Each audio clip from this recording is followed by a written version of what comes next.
Hi hello வணக்கம் மக்களே, நீங்கள் பார்த்துட்டு இருக்கிறது கர்லி ரிப்போர்ட்ஸ். நான் உங்கள் லொகுசுச்சி. ஜஸ்ட் நோ தி அன்னோன்ல இன்னைக்கு எதை பற்றி தெரிஞ்சுக்க போறீங்க அப்படின்னா, தமிழ்நாட்டுடைய ஆளுநராக இருக்க RN ரவிக்கு எதிராக இப்போ உயர்நீதிமன்றம் கொடுத்துருக்க வரலாற்று சிறப்பு மிக்க தீர்ப்பு. இந்த தீர்ப்பு ஏன் வரலாற்று சிறப்பு மிக்கதா இருக்கு? RN ரவி அவர்கள் என்ன விஷயம் பண்ணாரு, அவர் என்ன பண்ணி இருக்கணும், அண்ட் இதை ஏன் தமிழ்நாடு இப்போ இவ்வளோ வெற்றிகரமாக கொண்டாடிக்கிட்டு இருக்கு? இது என்ன வழக்கு, சட்ட மசோதானா என்ன, இது பின்னாடி என்ன இருக்கு அப்படிங்கறத தெளிவா விரிவா இந்த வீடியோவை பார்த்து தெரிஞ்சுக்க போறீங்க.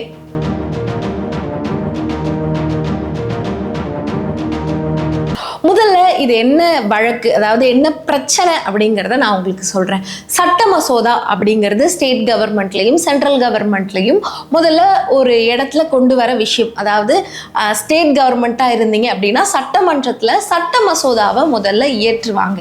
இதை இயற்றி ஆளுநர்கிட்ட ஒப்புதல் பெற்றுட்டு, அதாவது இதை சட்டமாக மாற்றுவாங்க. உங்களுக்கு புரியுற மாதிரி ஈஸியாக சொல்லணும் அப்படின்னா, இப்போ தமிழ்நாட்டில் பிளாஸ்டிக்கை தடை பண்ணுறோம் அப்படின்னு வச்சுக்கோங்க. எடுத்தோடனே பிளாஸ்டிக்கை தடை பண்ணுறோம், இது ஒரு சட்டம் அப்படின்னு இயற்ற முடியாது. இதை முதல்ல சட்டமன்றத்தில் ஒரு சட்ட மசோதாவா கொண்டு வருவாங்க.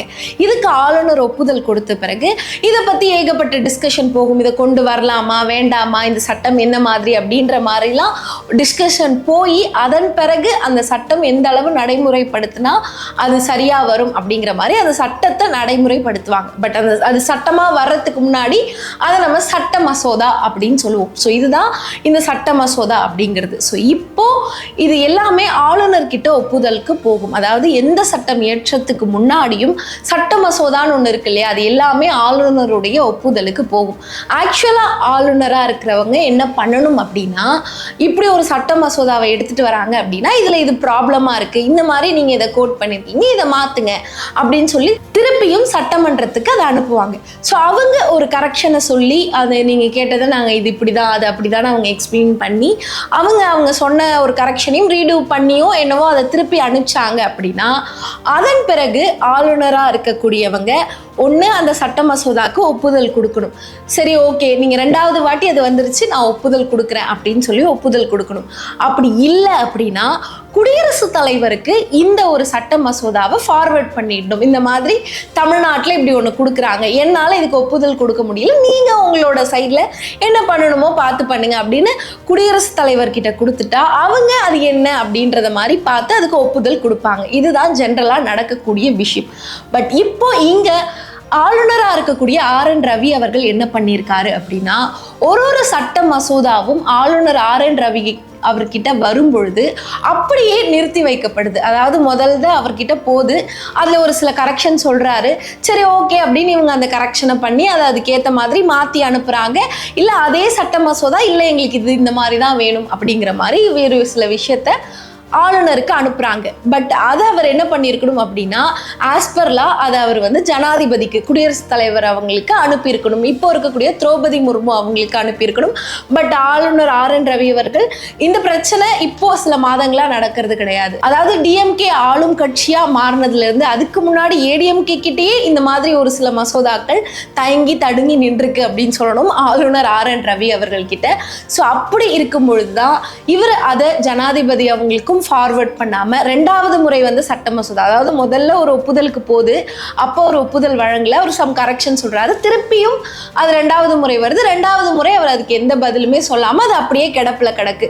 இந்த மாதிரி ஒரு சட்ட மசோதா, ரெண்டு சட்ட மசோதான்னு கிட்டத்தட்ட பாத்தீங்கன்னா 10க்கும் மேற்பட்ட சட்ட மசோதாக்கள் இவர் இந்த மாதிரி கிடப்புல போட்டிருக்காரு.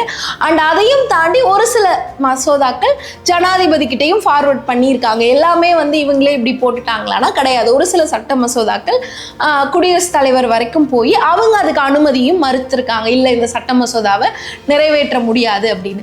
பட் ஆளுநர் RN ரவி அவர்கள் கிட்டத்தட்ட 10 சட்ட மசோதாக்கள், அவர் ஒப்புதலே அளிக்காத சட்ட மசோதாக்கள் தான் இப்போ கிடப்புல இருக்கு அப்படின்னு இது குறித்து தான் வழக்கு போயிட்டு இருக்கு. ஸோ ரெண்டு தரப்புல இருந்துமே, ஒரு பக்கம் ஆளுநர் RN ரவி சைட்ல இருந்தும், இன்னொரு பக்கம் தமிழ்நாடு சைட்ல இருந்துமே ஆர்குமெண்ட் போயிட்டே இருந்துச்சு. ஸோ இதுல ஃபைனலா இப்போ என்ன தீர்ப்பு கொடுத்துருக்காங்க அப்படிங்கிறத நீங்க ஆல்ரெடி கேட்டிருப்பீங்க. இருந்தாலும் உங்களுக்காக ஒன்ஸ் அகெயின் சொல்கிறேன். இந்த மாதிரி ஆளுநர்கள் சட்ட மசோதாவை இழுத்து அடிக்கிறது சரியான வரைமுறை கிடையாது. இப்படி அவங்க பண்ணக்கூடாது, இப்படி அவங்களுக்கு பண்ணுறதுக்கு எந்த ரைட்ஸுமே கிடையாது அப்படிங்கிற மாதிரி சொல்லியிருக்காங்க.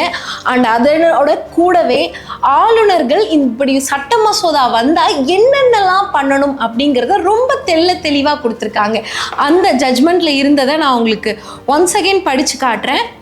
இந்த மாதிரி மாநில சட்டமன்றத்தால் ஒரு சட்ட மசோதா பரிசீலனைக்கு கொடுக்கப்படுது அப்படின்னா 1 மாதத்துக்குள்ளே அந்த ஆளுநர் பதில் சொல்லணும் அப்படின்னு ஒரு தீர்ப்பு. அதுக்கு அடுத்தபடியாக 2வது என்ன அப்படின்னு பார்த்தீங்கன்னா, மாநில அரசோட ஆலோசனைக்கு மாறாக ஒரு மசோதாவை ஒப்புதல் நிறுத்தி வச்சாங்க, அப்படி இல்லைன்னா குடியரசுத் தலைவர் ஒதுக்கி வைக்கிறாங்க அப்படின்னா, இப்போதைக்கு அதில் எந்த ஒப்புதலும் வழங்கலை அப்படின்னா, அந்த மசோதாக்கு 3 மாதத்துக்குள்ள ஆளுநர் அவர்கள் பதில் கொடுத்துருக்கணும் அப்படிங்கிறது.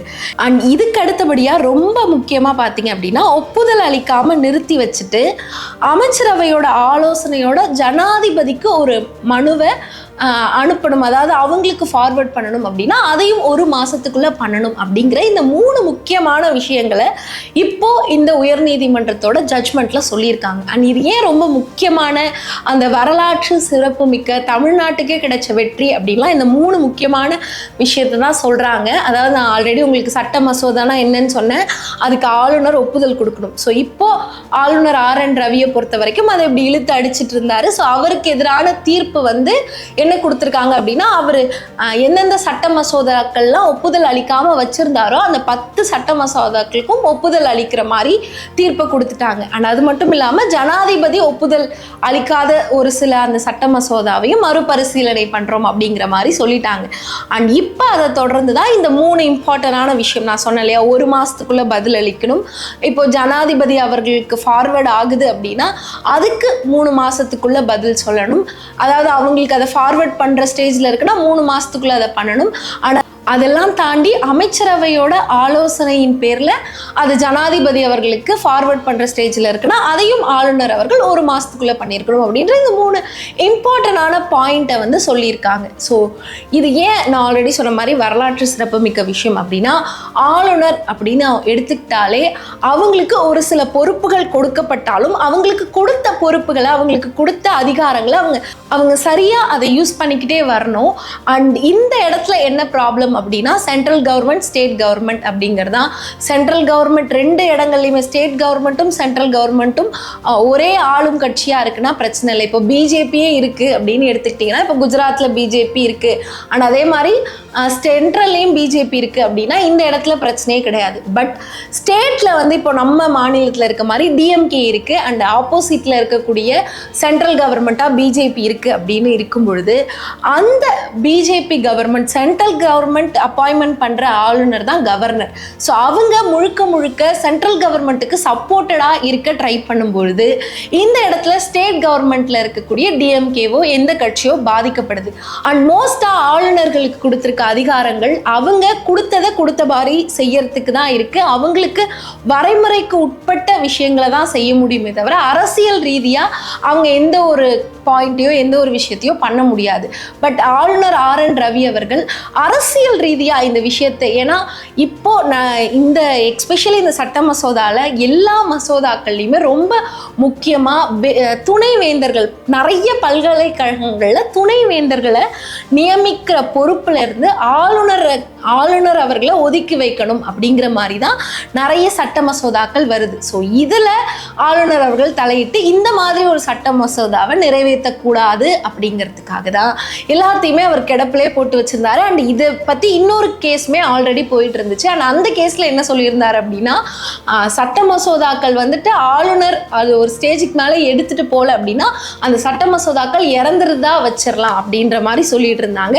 அண்ட் இப்போ அதையெல்லாம் தாண்டி தான் இப்படி ஒரு தீர்ப்பு வந்திருக்கு. அண்டு இந்த முக்கியமாக இந்த 10 சட்ட மசோதாக்கள்லையுமே நிறைய சட்ட மசோதாக்கள் பல்கலைக்கழக துணைவேந்தருடைய அந்த நியமன பொறுப்பு, யார் துணைவேந்தராக இருக்கணுங்கிறத நியமிக்கிற பொறுப்புல இருந்து ஆளுநரை நிறைய இடங்கள்ல விலக்கி வைக்கிறதா தான் சட்ட மசோதாக்கள் இருந்தது.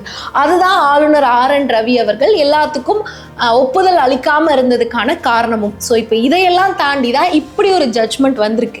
அண்ட் இது ஏன் நான் ஆல்ரெடி சொன்ன மாதிரி இந்த வரலாற்று சிறப்பு மிக்கதுன்னு சொல்றாங்க அப்படின்னா, நாளைக்கு வேற ஒரு ஸ்டேட்ல, இப்போ தமிழ்நாடுன்னு எடுத்துக்கிட்டீங்க, அதில் கர்நாடகாவோ ஆந்திராவோ மகாராஷ்டிராவோ எந்த ஸ்டேட்டாக இருந்தாலும் அங்கே இருக்கக்கூடிய ஆளுநர் இப்படி ஏதாவது ஒப்புதல் அளிக்காம இந்த சட்ட மசோதாவில் ஏதாவது ஒரு ப்ராப்ளம் பண்ணாங்க அப்படின்னா, நாளைக்கே அங்கே ஒரு கேஸ் போகும்போது இந்த ஜட்ஜ்மெண்ட் காப்பியை, இப்படி ஒரு ஜட்ஜ்மெண்ட் வந்திருக்கு உயர்நீதிமன்றத்துக்கிட்ட இருந்து, இப்படி ஒரு தீர்ப்பு வந்திருக்கு, அதன் பேரில் தான் ஆளுநர்கள் செயல்படணும் அப்படின்னு எந்த மாநிலத்தில் இந்தியாவில் ஒரு விஷயம் நடந்தாலும் இந்த ஒரு தீர்ப்பை எடுத்து காட்டி இனிமே ஆளுநர்கள் இந்த மாதிரி நடக்கக்கூடாது அப்படின்னு சொல்லுவாங்க. அண்ட் இப்படி ஒரு தீர்ப்பு வந்ததுக்கு பிறகு ஆளுநர்கள் இந்த மாதிரி நடக்கக்கூடாது அப்படிங்கிறது தான் எல்லா மாநிலத்தில் இருக்கக்கூடிய ஆளுநர்களும் செய்யக்கூடிய ஒரு விஷயமா இருக்கும். ஸோ இப்போ சட்ட மசோதானா என்ன, அதை எப்படி ஆளுநர் RN ரவி அவர்கள் பயன்படுத்திட்டு இருந்தாங்க, அதை எதிர்த்து இப்போ உயர்நீதிமன்றம் கொடுத்துருக்க தீர்ப்பு என்ன, ஆனால் அது ஏன் இவ்வளோ ஸ்பெஷலான தீர்ப்பாக இருக்குது அப்படிங்கிறத விரிவாக சொல்கிறதுக்காக தான் இந்த வீடியோவை பண்ணேன். அண்டு இது மட்டும் இல்லாமல் கூடிய சீக்கிரமே ஆளுநர் RN ரவி அவர்களை தமிழ்நாடு ஆளுநர் பதவியிலேருந்து மாற்றலாம் அப்படிங்கிற மாதிரி ஒரு நியூஸும் போய்கிட்டு இருக்கு. பட் இது எந்த அளவுக்கு அஃபிஷியலாக உண்மை அப்படிங்கிறது தெரியல. அண்ட் இந்த பர்டிகுலர் சட்ட மசோதாவோடைய இஷ்யூ பற்றி நீங்கள் என்ன நினைக்கிறீங்க? இப்போ ஒரு வரலாற்று சிறப்பு மிக்க தீர்ப்பு, தமிழ்நாட்டுக்கு வெற்றி மாதிரி ஒரு தீர்ப்பு ஒன்று வந்திருக்கு. இந்த எக்ஸ்பெஷலி இந்த ஜட்ஜ்மெண்ட் குறித்து நீங்கள் என்ன நினைக்கிறீங்க அப்படின்னு உங்களுடைய கருத்துக்களை மறக்காமல் கமெண்ட் செக்ஷனில் கமெண்ட் பண்ணுங்கள். அண்ட் இந்த மாதிரி இன்னும் பல தகவல்களை தெரிஞ்சுக்க மறக்காம கேர்லி ரிப்போர்ட்ஸ்க்கும் சப்ஸ்கிரைப் பண்ணுங்க. அண்ட் இதே மாதிரி இன்னொரு தெளிவான தகவலோட உங்களை சந்திக்கிறேன். Until then, bye. This is Logu Suji.